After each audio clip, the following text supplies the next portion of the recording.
Welcome to Journalist Debrief with Premium Times, where we speak to journalists about their experiences on the field. Welcome to 2025, the first episode of the year. Our focus today is on education. And we are talking about how education is under siege in the north. My name is Esther Adaji. With me today to have this conversation is... I'm Qosim Suleiman. Thank you. Qosim, can you tell us the overview of your experience the overview of the story you went to, the investigation you went to cover? Yes. So the story is basically about how insecurity has affected education in Zamfara state. And this story looked particularly into basic education, that's primary and secondary schools. So this story, I went to 5 local governments and look at how insecurity has affected, attendance in primary and secondary schools in this region. And there are lots of schools that have been closed. Lots of children in several communities. I, for instance, counted over 60 schools, about 64 schools across 5 local government areas that have been shut. And these schools are located in communities where there are no private schools. So these schools that are serving as the first and only chance, at basic education for children in these communities are under siege, literally. They are shut because the teachers are scared of attacks by bandits, by terrorists. So they do not show up in school. Parents are also scared of their children being kidnapped. They do not send them to school. And, their fears are not exactly misplaced. Between 2020 and 2021, close to 2,000 pupils within that region were abducted in different, mass abduction cases. So it's led to a lot of fears that even in communities where there have been no actual abduction of pupils, people are scared. And that has led to, the shutting down of schools in those communities. And, it has an effect on that community because what it means is that the first chance at education is no longer there. And the basic literacy that pupils should have is no longer there. Okay. In your report, you spoke about out-of-school children in Nigeria. Is this number of out-of-school children certain or it's not certain? Well, that's the number of out-of-school children in Nigeria. It's a very contentious issue, actually. There is no actual figure. Different agencies gives different figure. And I'm going to start this from 2022, 2021. The former Minister of Education always maintained that the number of out-of-school children remains 6.95 million. That's the former Education Minister, Adamu. At this time, UNICEF would quote about 18 million out-of-school children. UNESCO would say the number is up to 20 million. So these are different figures out there. But one thing we know for sure is that we have a high number of out-of-school children. We see them every day on the street. Another thing we know for sure, for certain, is that the north of the country has a higher percentage of this number of out-of-school children. And yet another thing that we know for certain is that insecurity, particularly, as I reveal in this story, the shutting down of schools, parents not allowing their kids to go to school in some of these communities, have also, increased the number of out-of-school children. These are some of the things we know for certain. But the actual number of out-of-school children in Nigeria remains, something that we do not know the exact figure. Even authorities, from the president to the education ministers, usually quote different figures. But everyone believes, one thing everyone acknowledges is the fact that we have a high number of out-of-school children. So what is the state government? Because based on your investigation, your focus in this report was Zamfara state. So what is the state government doing to stop insecurity and kidnappings from reoccurring in the state and allowing these children to go to school? Well, the current state government, which came on board in 2023, declared, I think, a state of emergency on education. But it's hardly enough. One major issue that the basic education has is that it is supposed to be taken care of by the state government. And experts usually attribute the challenges in that sector to the failure of the state governors.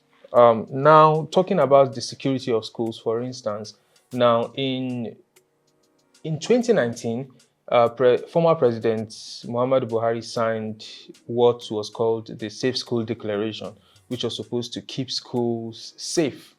And what led to that was the 2014 Chibok girls abduction in the northeast in Borno State. After Mr. Buhari signed that in 2019, 2 years later in 2021, the Ministry of Education developed what they call the National Policy on the implementation of the Safe School Declaration. And some of those policies give some minimum requirements that should be in place in schools to keep schools safe.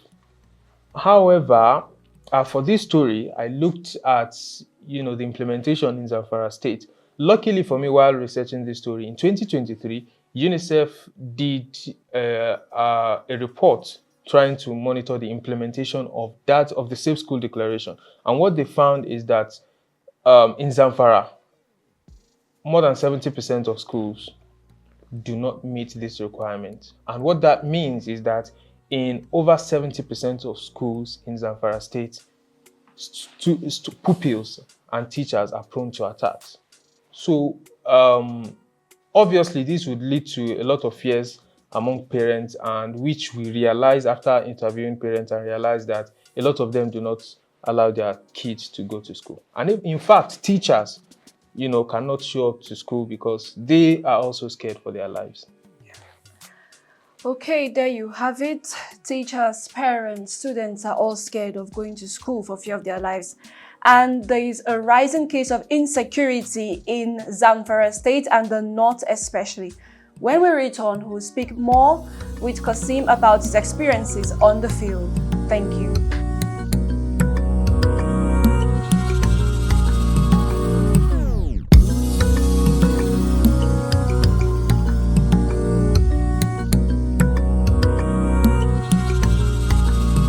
Welcome back to Journalist Debrief with Premium Times. Now we're speaking with Qosim to tell us his experiences on the field. Qosim, can you tell us?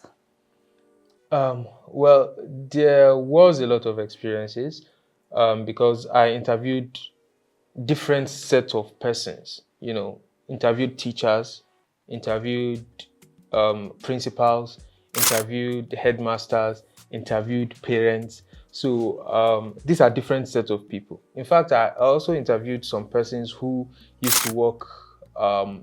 There's this school feeding program by the government who just are like, they cook for the students. And the shutting down of schools also mean that they are also, have nothing to do. So it was a lot. And while doing this story, another thing I saw a lot. You'd see lots of empty classrooms.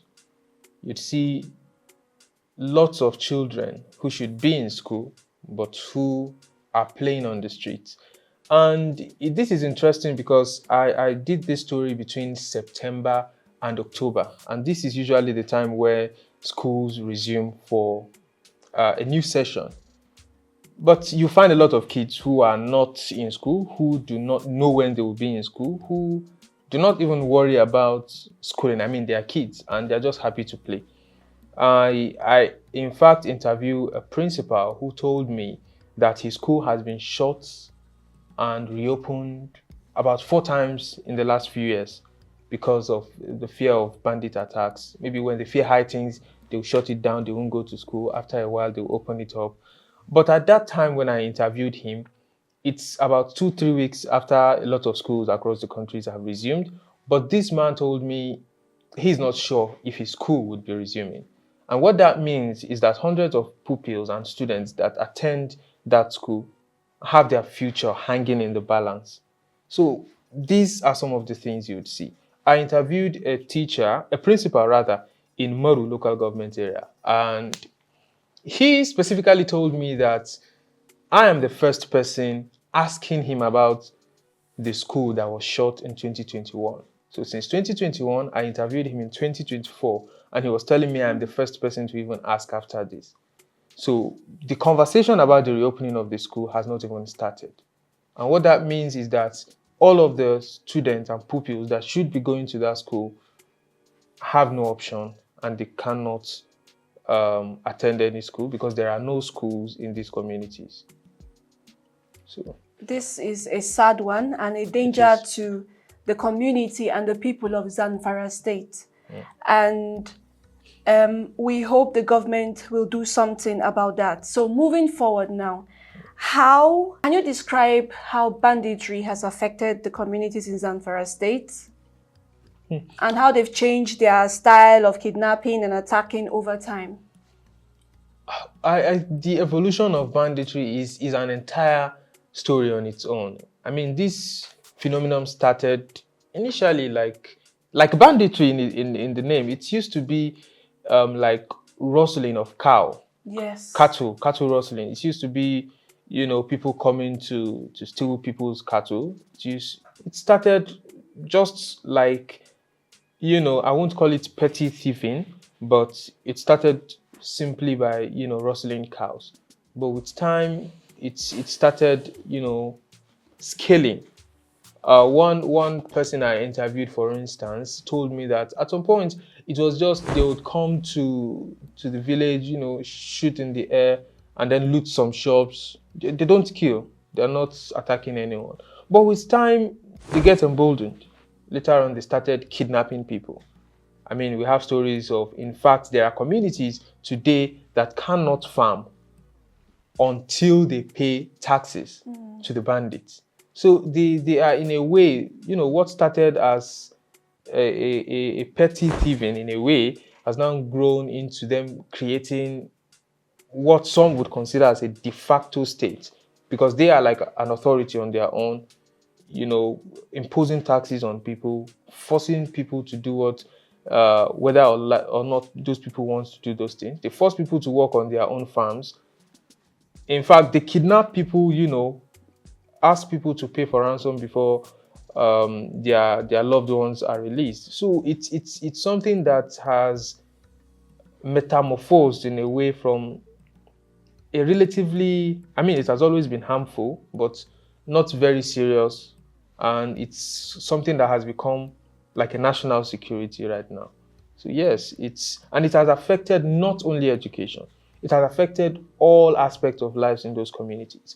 It has affected how businesses are done. It has affected how farming is done. It has affected how people live in those communities. It has affected, access to healthcare, education, anything you can think of.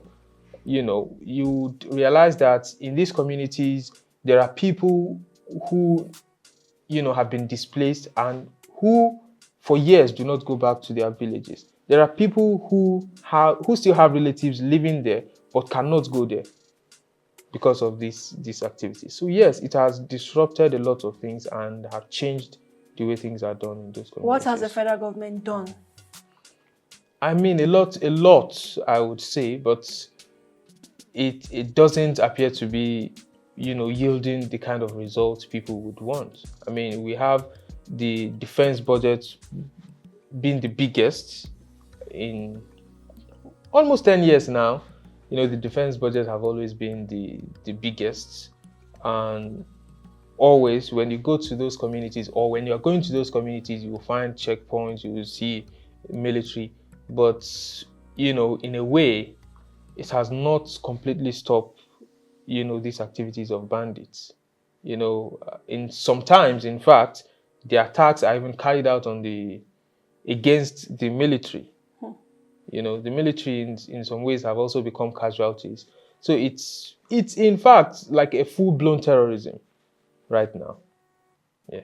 In conclusion, from what you have seen and what you know as a journalist, how do you think this problem can be solved? Well, that's quite complex, but I would say that